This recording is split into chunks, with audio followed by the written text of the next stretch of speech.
What's up les gars, what's up les filles, je suis en vacances. Je pense que vous l'aurez compris, comme je suis en vacances, bah ça va super. Il y a quelques mois, je vous avais fait une vidéo dans laquelle je vous présentais des nouvelles séries. Et je me suis dit que là pour l'année 2016, ça pourrait être bien de renouveler cette vidéo et de faire une vidéo dans laquelle je vous présente d'autres séries, mais qui peuvent devenir connues en 2016. Donc bien sûr ça va être mon avis personnel, peut-être qu'elles vont pas percer et qu'elles vont rester dans l'oubli. C'est possible, mais moi personnellement je pense qu'elles ont vraiment du potentiel et qu'elles peuvent devenir connu. Donc voilà, j'espère que la vidéo va vous plaire. La dernière fois je vous ai demandé de battre le record de pouces bleus qui était de 3000. Et bah écoutez, on y est arrivé. Donc pourquoi pas pour cette vidéo atteindre le record de 4000. Je sais que c'est beaucoup, mais voilà, ce serait vraiment génial. Donc petit pouce bleu. Donc on commence tout de suite et je vais vous présenter les 5 différentes séries.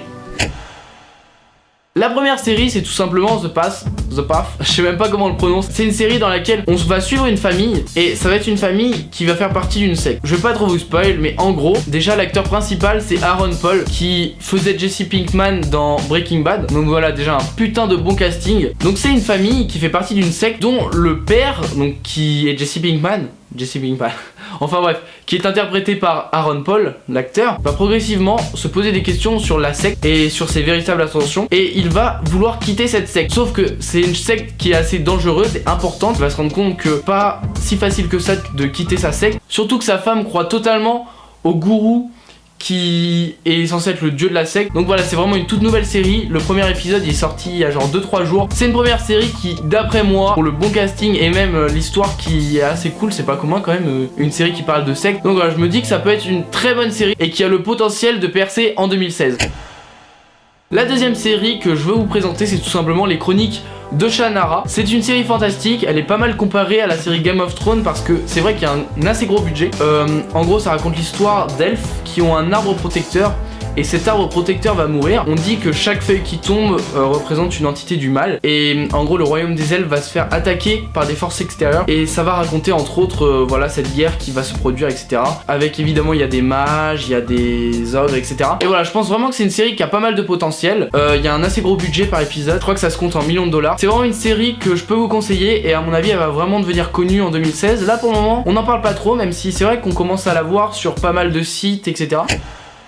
La troisième série que je voulais vous présenter, c'est tout simplement American Crime Story. Je pense que vous connaissez tous la célèbre série American Horror Story. Et voilà, c'est tout simplement un spin-off. Donc en gros, c'est par les mêmes créateurs et les mêmes producteurs décidé de faire la série American Crime Story. Et là, cette fois-ci, ça va non pas raconter des histoires d'horreur comme pouvait le faire American Horror Story, mais cette fois-ci, ça va raconter des crimes et comment sont faits les jugements, etc. C'est une série qui a un très bon potentiel et même de toute manière elle est amenée à devenir connue parce que sa sœur c'est un peu American Horror Story. C'est super intéressant parce que ça raconte des affaires judiciaires. Par exemple la première saison ça raconte un joueur de football américain qui a assassiné sa femme et donc toute l'affaire judiciaire qui va avec est racontée dans la série. Chaque saison bien entendu va être différente et ça va pas être les mêmes histoires comme dans American Horror Story et c'est ça qui est vraiment intéressant dans cette série. Je pense que c'est une série qui va pareil devenir connue.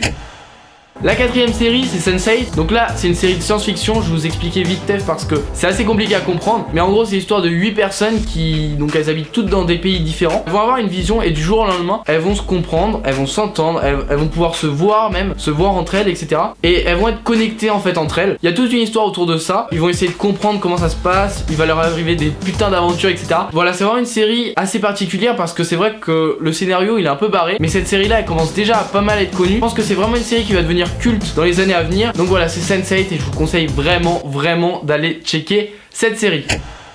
Donc la dernière et cinquième série dont je voulais vous parler, c'est la série Scorpion. Vous savez, Mentalist, ça s'est fini il y a pas longtemps. Et là, on retrouve vraiment un personnage assez charismatique, etc. qui ressemble vraiment à Patrick Jane de Mentalist. En gros, c'est un mec surdoué, mais vraiment, genre il est trop chaud en informatique, etc.